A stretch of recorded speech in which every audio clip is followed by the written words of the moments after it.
తెలుగువారి ఆడపడుచు ఎంకిలా ఎంకి కొప్పులోని ముద్ద బంతి పూలా తెలుగువారి ఆడపడుచు ఎంకిలా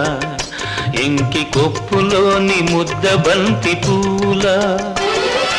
గోదారి కరటాల గీతాల వలనలో పలికినది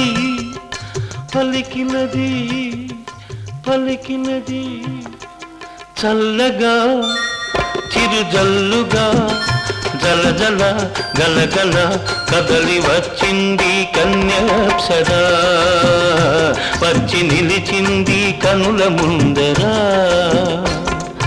తేట తేట తెలుగులా తెల్లవారి వెలుగులా